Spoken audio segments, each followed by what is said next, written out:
Question number 5 है। Question का number आगे पीछे हो सकता है, नाम देखा करें। Rahman, the following trial balance was extracted from the books of Rahman at the close of the business 28 Feb 2012।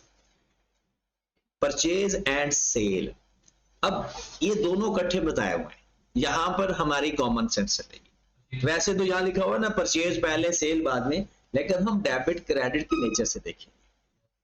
Purchase debit nature का होता है क्योंकि एक्सपेंस है, और सेल क्रेडिट नेचर का होता है क्योंकि इनकम है। तो इसका मतलब है परचेज हमारा डेबिट वाला है और सेल हमारा क्रेडिट वाला है। कैश एट बैंक हमारा एसेट है, कैश इन हैंड हमारा एसेट है। कैपिटल, ड्राइंग्स, उसके बाद ऑफिस फर्नीचर और उसकी अक्यूमुलेटेड डेप्रिसिएशन। और हमें पता है हम अक्यूमुलेटेड एक्शन का क्या करते हैं। डेप्रिसिएशन अगर गिवन हो तो वो एक्सपेंस में होता है, अक्यूमुलेटेड एक्शन गिवन हो तो वो उसे बोलते हैं काउंट्रा एसेट। क्या बोलते हैं? काउंट्रा एसेट, वो अपने एसेट में से माइनस होता है। रेंट, वेजेस एंड सैलरी, अब देखो डिस्काउंट भी दोनों साइड पे गिवन है, तो डेबिट साइड पर होगा वो डिस्काउंट अलाउड होगा, जो क्रेडिट साइड पर होगा वो डिस्काउंट रिसीव्ड होगा। फिर लिखा हुआ है डेटर्स एंड क्रेडिटर्स, तो डेबिट साइड पर डेटर्स होंगे और क्रेडिट साइड पर, वजह डेटर्स हमारे एसेट्स होते हैं और क्रेडिटर्स हमारी लायबिलिटी। स्टॉक, कमीशन, अब कमीशन के बारे में फिर हमारे दिल में एक वसवसा आता है कि क्या ये इनकम है या एक्सपेंस है। तो हम देखेंगे डेबिट साइड पर लिखा हुआ है या क्रेडिट साइड पर, तो ये क्रेडिट साइड पर लिखा हुआ है तो इनकम है। डिलीवरी वैन, अक्यूमुलेटेड डेप्रिसिएशन, एक बात याद रखें, अक्यूमुलेटेड डेप्रिसिएशन सिर्फ और सिर्फ नॉन करंट एसेट की होती है। अक्यूमुलेटेड डेप्रिसिएशन सिर्फ और सिर्फ नॉन करंट एसेट की होती है। वैन, रनिंग कॉस्ट और बैड डेट्स। हाँ जी, एडजस्टमेंट में आप लोगों को फौरन पिक कर लेना चाहिए चीजें।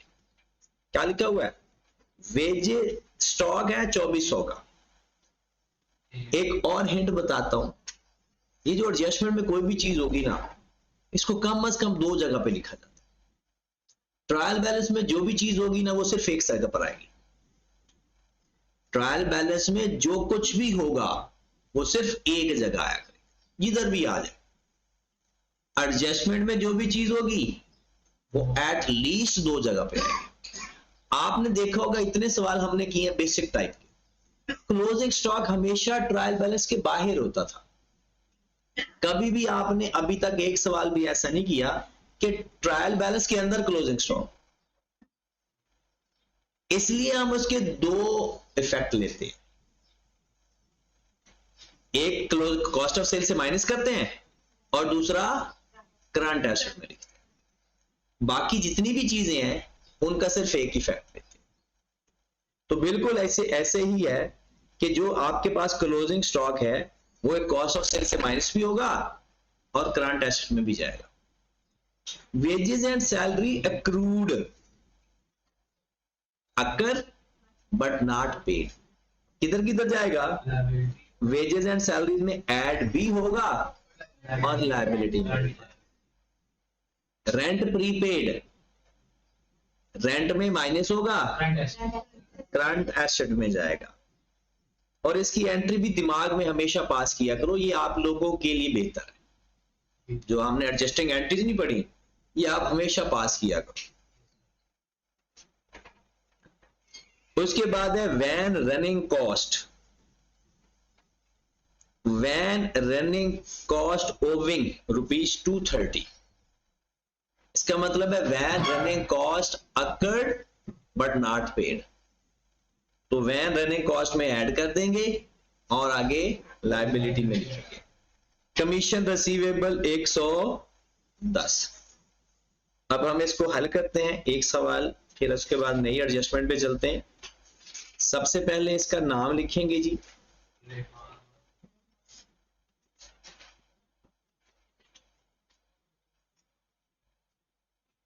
Rahman. Statement of comprehensive income,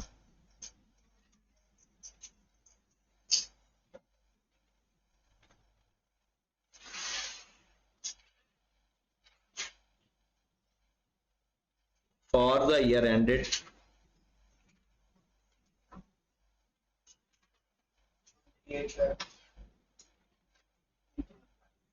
जो भी डेट होगी वहां लिख दें। जहां पर हम दो कॉलम बना लेते हैं। सबसे पहले लिखेंगे सेल्स या रेवेन्यू। सेल्स हमारे पास हैं 157,165 157,165। क्या क्वेश्चन के अंदर सेल्स रिटर्न है? नहीं। क्या डिस्काउंट अलाउड है? अगर है तो लेस डिस्काउंट अलाउड। क्वेश्चन में ढूंढेंगे क्योंकि हमने पहले क्वेश्चन पढ़ चुके हैं। डिस्काउंट अलाउड हमारे पास मिल गया था 820।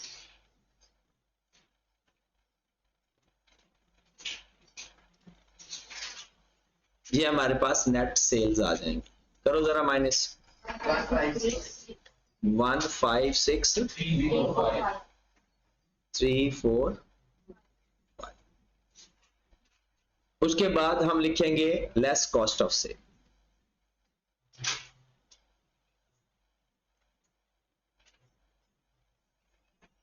Less cost of sales. अब कॉस्ट ऑफ सेल में हमारे पास पहले ओपनिंग स्टॉक आता है।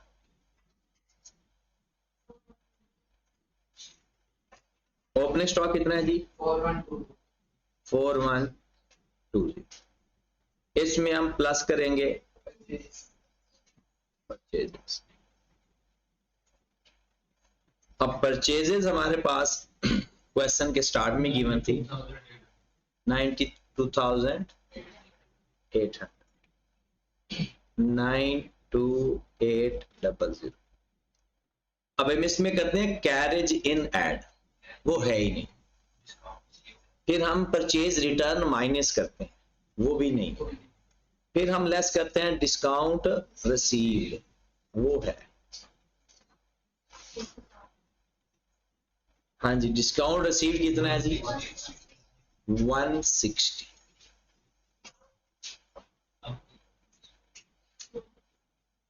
फिर लेस करते हैं क्लोजिंग स्टॉक।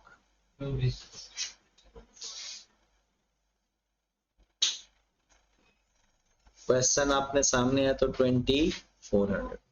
ये हमारे पास ये पोर्शन आ गया। क्या आ गया? Cost of sale. कितनी आ गई कॉस्ट ऑफ सेल? 94360। 94360 माइनस करेंगे, हमारे पास आएगा ग्रॉस प्रॉफिट। कितना? 61985। उसके बाद हमारे पास आता है लेस अदर एक्सपेंसेस।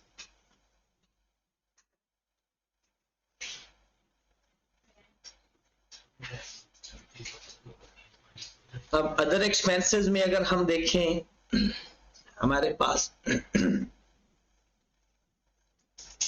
सीक्वेंस से लिखना शुरू कर देते हैं और जिसकी एडजस्टमेंट हो हाँ जी, तो रेंट है, रेंट प्रीपेड है। अच्छा, वैसे लिखने का तरीका देखें, रेंट 3400 माइनस कुछ इस तरह से लिखा करें ताकि वो वर्किंग भी शो हो जाए, आपको भी पता चल जाए। और पेपर में भी ऐसे ही होगा। जब आप रेंट क्लिक करोगे ना, तो रेंट में कोई चीज प्लस, ये एक ऑप्शन होगी 230 प्लस हो रहा होगा, एक ऑप्शन होगी 203 माइनस हो रहा होगा 230, और एक ऑप्शन होगी कि सिर्फ 3400 आ रहा होगा। मतलब जब आप रेंट लिखने लगोगे ना, तो रेंट लिखा होगा पहले, आगे एक बॉक्स बना होगा और उसके पास उस बॉक्स के अंदर एक छोटा सा एरो होगा। आप एरो को क्लिक करोगे तो नीचे 4 या 3 ऑप्शन आ जाएंगे, 2 ऑप्शन भी आ सकते हैं। अब उस ऑप्शन में 230 प्लस भी होगा, माइनस भी होगा और इग्नोर भी होगा। तो उसमें से जो सही ऑप्शन है आपने उसको क्लिक करना। तो कितना आ गया जी? 3170। रेंट के बाद वेजेस एंड सैलरीज 31,400 गिवन है और एक्रूड भी है। एक्रूड कितनी है? 340। तो एक्रूड वेजेस क्या करेंगे, इसमें ऐड कर देंगे। वेजेस एंड सैलरीज गिवन कितनी है? 31,400 प्लस 340 कितना आ गया? 31,740। उसके बाद डिस्काउंट हो चुका है डेटर क्रेडिटर कमीशन, इधर इनकम में जाएगा delivery van, van running cost, van running cost कितना गिवन है क्वेश्चन के अंदर? 615 और एक एडजस्टमेंट भी है 230 की। 615 प्लस 230 कितना हो गया? फिर बैड डेट्स हैं जी 730। ये हमारे अदर एक्सपेंसेस आए 3648। हमारे पास आ गया ऑपरेटिंग प्रॉफिट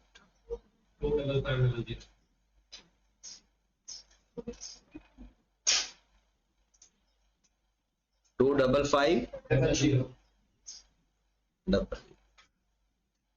अब ऑपरेटिंग प्रॉफिट के बाद हम लेस करते हैं फाइनेंस कॉस्ट।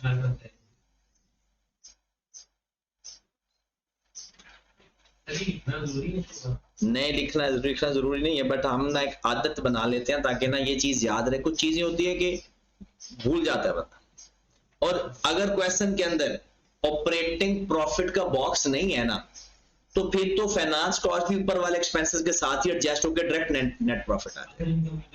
अदर इनकम भी उधर। अगर ऑपरेटिंग प्रॉफिट का बॉक्स है तो फिर इसको अलग करेंगे, अदर इनकम को और फाइनेंस कॉस्ट को। और अगर ऑपरेटिंग प्रॉफिट नहीं है तो फिर डायरेक्ट लेकर। उसके बाद add other income.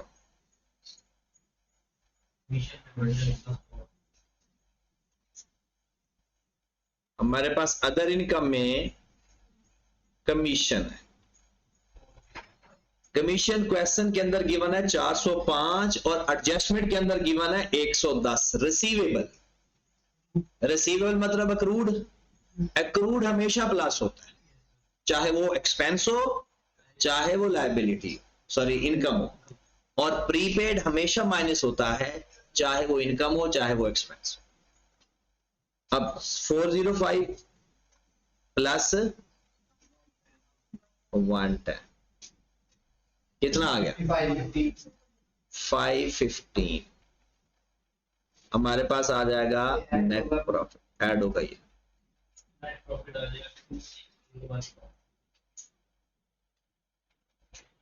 Net profit कितना आ गया? 260।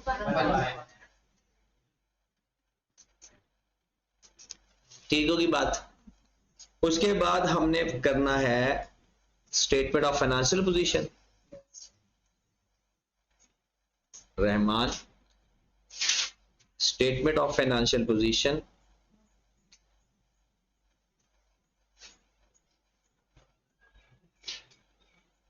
अच्छा, जो आपको क्वेश्चन के अंदर ये स्टेटमेंट बताई होगी ना, वो कुछ इस तरह से होगी। तीन लाइनें नहीं वो बताता, 2 लाइनों में बताता। जब आप क्लिक करोगे ना, वहां बंदा परेशान हो जाता है कि हमने तो 3 लाइनें पढ़ी हुई, ये डेट भी उस दूसरी लाइन के साथ ही है। तो ओरिजिनल 2 लाइनें, हम तीसरी लाइन इसलिए लिखते हैं क्योंकि वो एक लाइन बहुत बड़ी हो जाती है, इसलिए 3rd लाइन में ले जाते हैं। तो असल डेट आगे साथ ही यहां पर लिखा जाती है। इनकम स्टेटमेंट हो तो फॉर द ईयर इसके आगे लिखा जाएगा, और फाइनेंशियल पोजीशन होगा तो एज एड लिखा जाएगा। तो ये हमारे पास आ जाएगा इधर भी रुपीज। सबसे पहले हम लिखेंगे एसेट्स अपने, और एसेट्स में भी पहले कौन से लिखेंगे? Non current assets. Non current assets. अब हमारे पास नॉन करंट एसेट्स 3 तरह के हैं या 2 तरह के हैं? एक फर्नीचर है और एक डिलीवरी वैन है, ऑफिस फर्नीचर।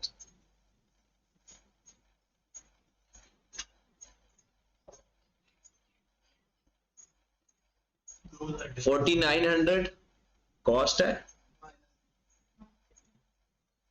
और 2000 accumulated depreciation।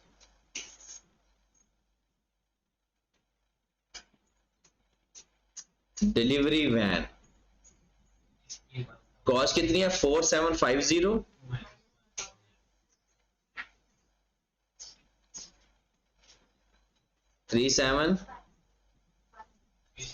Total non current asset कितने आ गए? 665। फिर उसके बाद करंट एसेट्स लिखेंगे जी।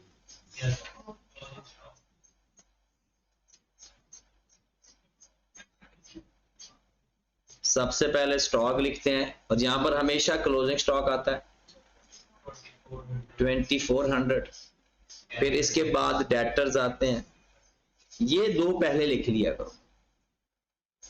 डेटर्स भी क्वेश्चन के अंदर गिवन थे जी 12316। लेख कोई मसला नहीं। डेटर्स के बाद कैश एट बैंक, वो कितना है जी? 4100। फिर कैश इन हैंड और कोई करंट एसेट?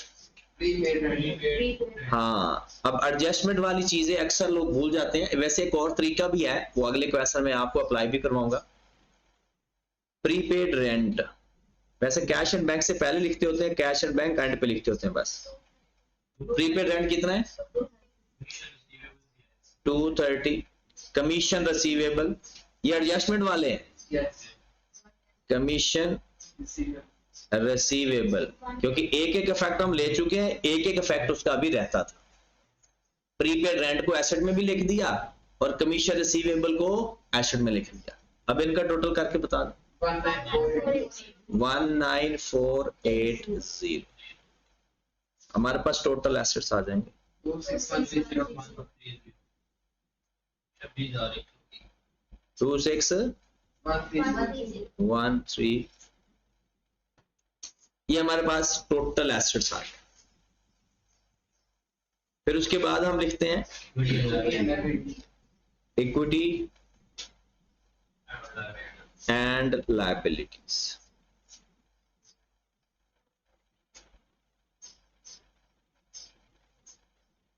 इसमें सबसे पहले इक्विटी में सबसे पहले कैपिटल कितना? 11400 क्वेश्चन के अंदर ही है। इसमें प्लस कर देंगे नेट प्रॉफिट। नेट प्रॉफिट हमने कितना पॉइंट किया? 26,100। ये हमारा नेट प्रॉफिट था। ड्राइंग्स हैं, माइनस कर देंगे ड्राइंग 17,100। फिर उसके बाद कितना इक्विटी बन गया? 20,000। ये इसे बोलते हैं ओपनिंग कैपिटल और इसको बोलते हैं क्लोजिंग कैपिटल, ऐसा भी कह सकते हैं। और ये सारा इक्विटी है।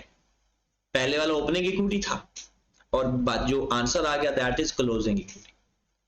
कोई नॉन करंट लायबिलिटी है? नहीं, तो फिर डायरेक्ट करंट लायबिलिटी की हेडिंग दे दें। एक तो क्रेडिटर्स हैं 5245 524। फिर एक्रूड वेजेस एंड सैलरी से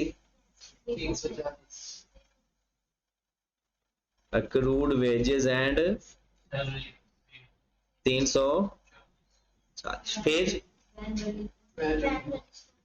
वैन रनिंग कॉस्ट ओविंग 200 और कोई लाइबिलिटी, इसका टोटल कर दें फिर 5,8 टोटल इक्विटी एंड लाइबिलिटीज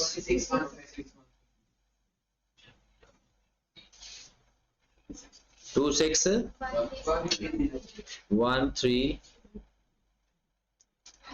ठीक हो गया जी। ये तो हमारा पुराना काम था। ये हमने 4 एडजस्टमेंट सीखी थी। प्रीपेड एक्सपेंस, एक्सपेंस में से माइनस कर दो, करंट एसेट में लिखो। फिर हमने सीखा एक्रूड एक्सपेंस, एक्सपेंस में ऐड, करंट लायबिलिटी में लिखो। फिर हमने सीखा प्रीपेड इनकम, इनकम में से minus, current liability. Accrued income, income में ऐड, करंट एसेट। ये 4 चीजें हमने सीखी थी। कल मैंने लेक्चर, मुझे अपलोड करना याद नहीं रहा, तो कल का लेक्चर मैं अपलोड कर दूंगा आज, और ये वाला भी साथ ही अपलोड कर दूंगा। ठीक है, अगर किसी को कोई मसला आता है तो वो साथ अपना लेक्चर रिवाइज कर लेगा, क्योंकि एडजस्टमेंट वाली सारी चीजें एक एक करके मैं सारी एडजस्टमेंट करवाऊंगा। आज की एडजस्टमेंट, आसान एडजस्टमेंट आज खत्म हो जाएंगी, कल से भी अच्छी वाली एडजस्टमेंट स्टार्ट हो जाएगी। ठीक है, तो आज एक एडजस्टमेंट है हमारे पास depreciation.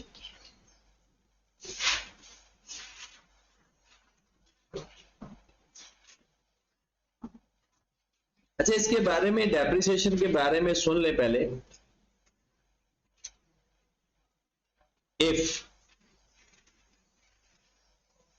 Depreciation given in trial balance,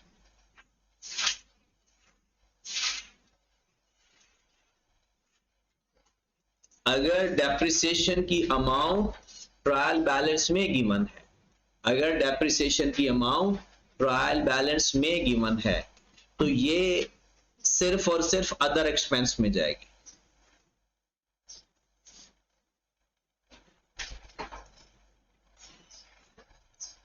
If accumulated depreciation given in trial balance less from relevant asset, ये हम किसकी बात कर रहे हैं? डेप्रिसिएशन अगर ट्रायल बैलेंस में गिवन हो, और अक्यूमुलेटेड डेप्रिसिएशन अगर ट्रायल बैलेंस में गिवन हो। डेप्रिसिएशन एक्सपेंस में जाएगी ओनली, क्योंकि ट्रायल बैलेंस में जो भी चीज हो उसका कोई एक इफेक्ट आता है, जो मर्जी। और अक्यूमुलेटेड डेप्रिसिएशन अपने एसेट में से माइनस। अब हम बात करते हैं, अगर डेप्रिसिएशन एडजस्टमेंट में बताइए, अगर डेप्रिसिएशन एडजस्टमेंट में बताइए, उसके तो फिर 2 इफेक्ट बन जाएंगे। अब आ जाए, if depreciation given in adjustment या एडिशनल इंफॉर्मेशन में, तो सबसे पहले हम देखेंगे उसका मेथड कौन सा है, क्योंकि डेप्रिसिएशन का एक मेथड होगा। बेसिकली तो ये टॉपिक एंड पे पढ़ाया जाता है, मैंने साथ साथ पैरेलल इसलिए स्टार्ट किया है क्योंकि ये एंड पे जाकर टाइम थोड़ा बचता है, प्रैक्टिस कम रह जाती है। तो कुछ चीजें ऐसी हैं जो हम बाद में चैप्टर में पढ़ेंगे डिटेल में, तो आपको ज्यादा बहुत अच्छी समझ लग जाएगी, लेकिन अभी भी इतना बता दूंगा कि एडजस्टमेंट हो जाया करेगी। एक मेथड होगा या साइलेंट होगा,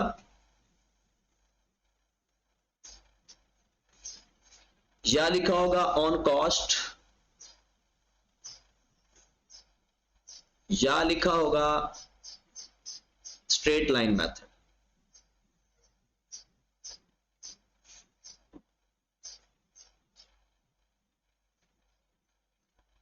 अगर ऐसा लिखा है, डेप्रिसिएशन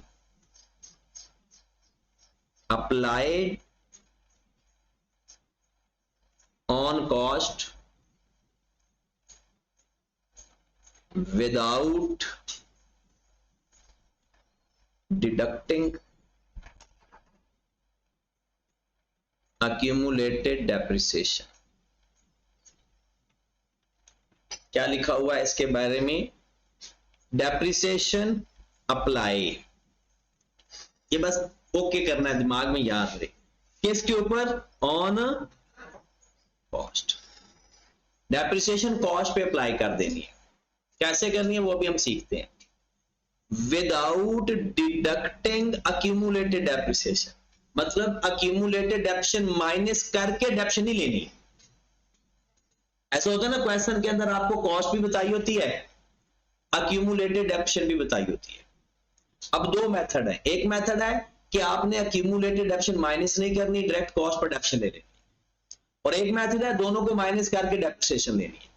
थोड़ा सा दिखा देता हूं यहां पर, दर्शन करवा देता हूं ताकि आपको पता चले कि हम कौन सी बात कर रहे हैं। बल्कि इस क्वेश्चन की में आते हैं जो अभी हमने क्वेश्चन किया है।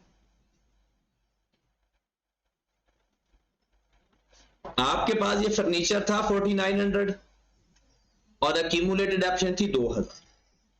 अब नीचे एडजस्टमेंट में वो कहता है डेप्रिसिएशन 10% है फर्नीचर की, डेप्रिसिएशन 10% है फर्नीचर की। आपके पास दो मेथड होंगे, या तो वो 10% 4900 का ले लो, मतलब 4900 मल्टीप्लाइड बाय 10%, या इन दोनों को माइनस करके 10% लो, 4900 और 2000 पहले माइनस करो फिर 10% लो। अगर तो स्ट्रेट लाइन मेथड है, वो कहता है 4900 का 10%।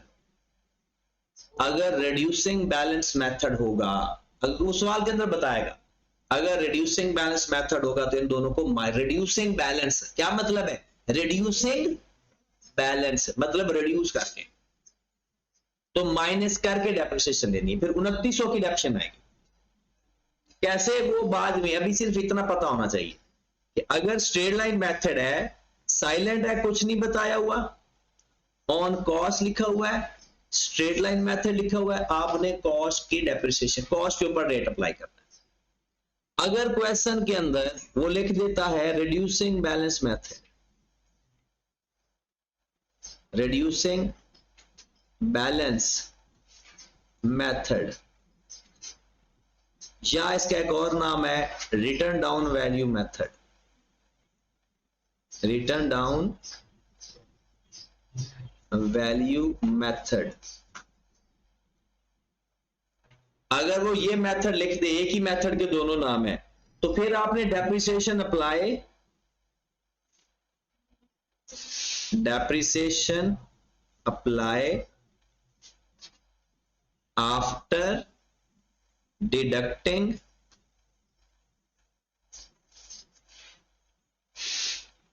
accumulated depreciation, फिर आपने accumulated depreciation माइनस करके डेप्रिसिएशन लेनी है।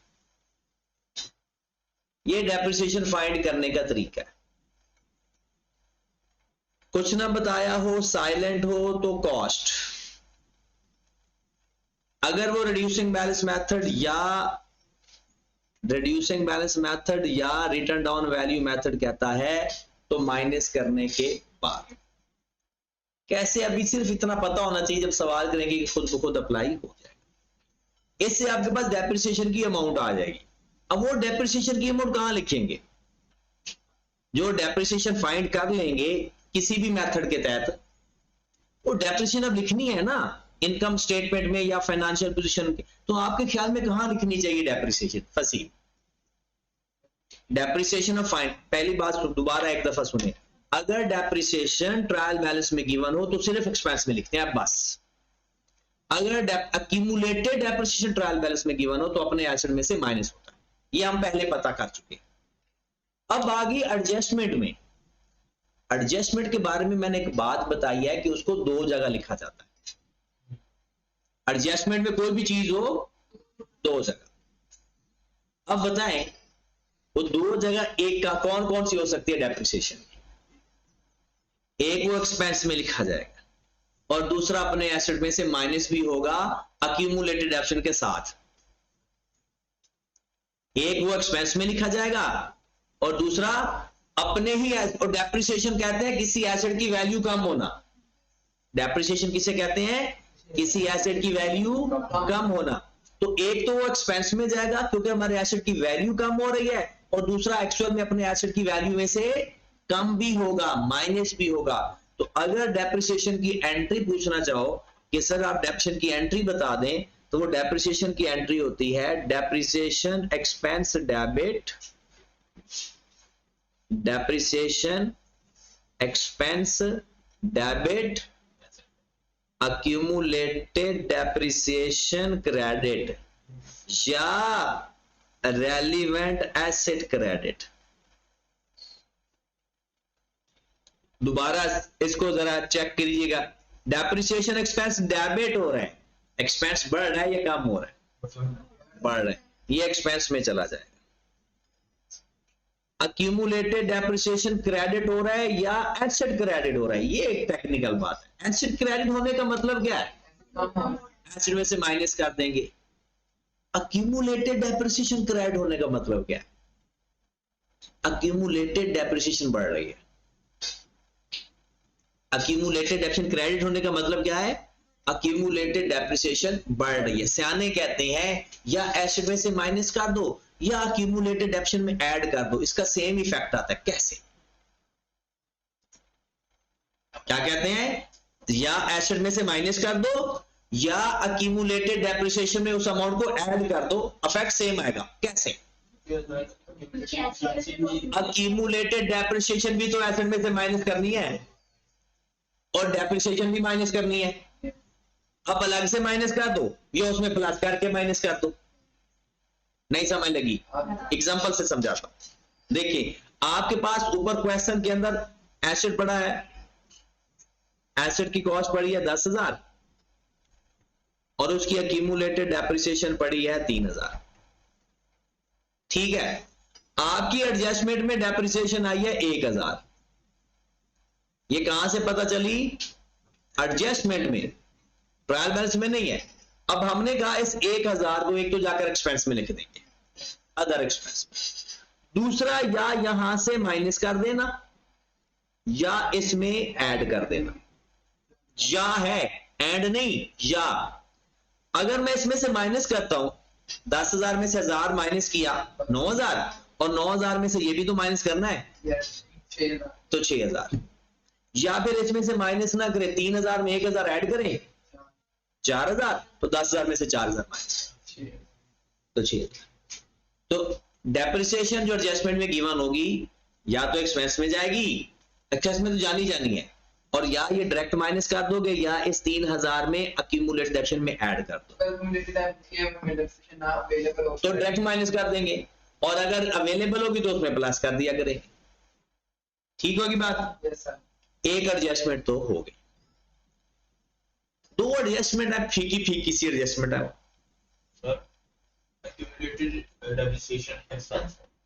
नहीं, काउंटर एसेट, एसेट को कम करता है।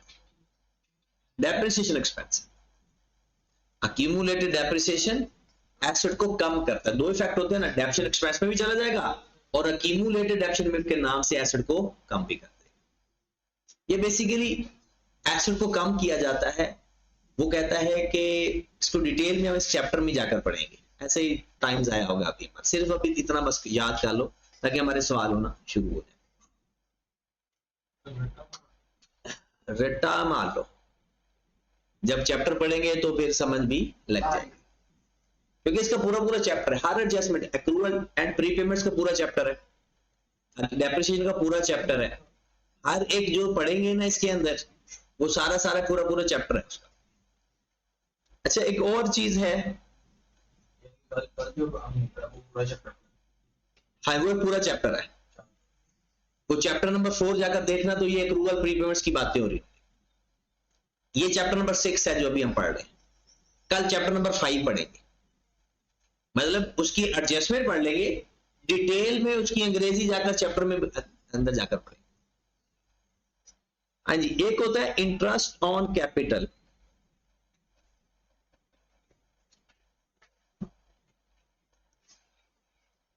हम एडजस्टमेंट पढ़ रहे हैं, इंटरेस्ट ऑन कैपिटल।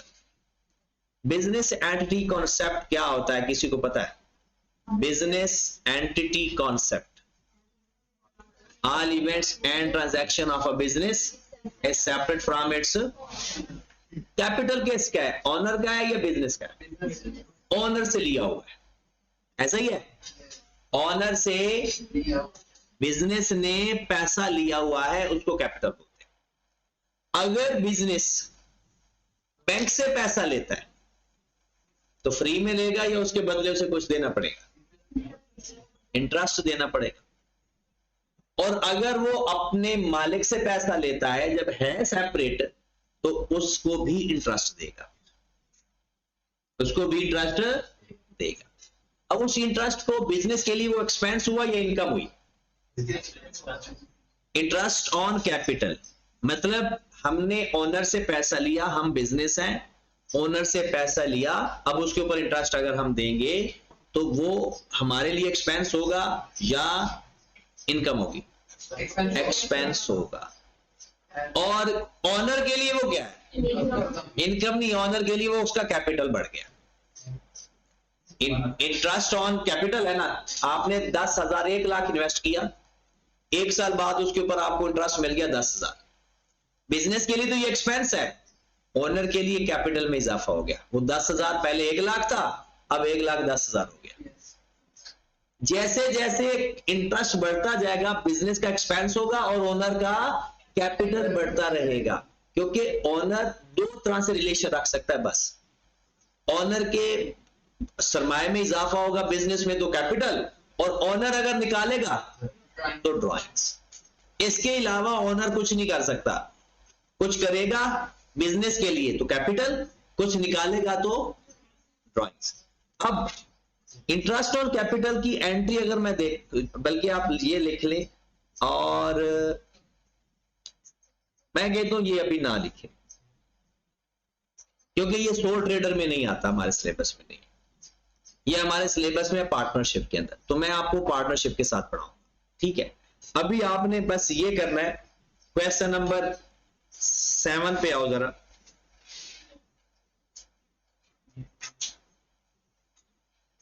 स्टॉक का पता है क्या करना है?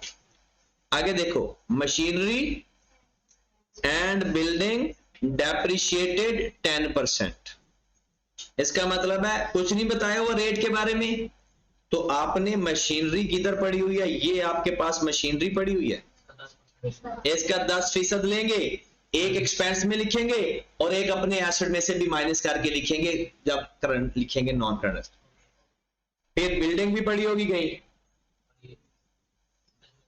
इसका भी 10% लेंगे, एक्सपेंस में भी लिखेंगे, और जैसे एक्यूमुलेट एक्शन नहीं माइनस करके लिखते हैं, अपने एसेट में से माइनस करके भी लिखेंगे। फिर उसके बाद ये पेटेंट्स पड़ी हो, पेटेंट्स हमारा इंटेंजिबल एसेट होता है, पेटेंट्स हमारा इंटेंजिबल एसेट होता है, और उसका रेट कितना है, तो 20% लेकर एक्सपेंस में भी लिखेंगे, और देखकर इसके डेप्रिसिएशन का नाम कुछ और होता है, उसे बोलते हैं अमोर्टाइजेशन। जो इंटेंजिबल एसेट्स की डेप्रिसिएशन होती है उसको क्या बोला जाता है, अमोर्टाइजेशन।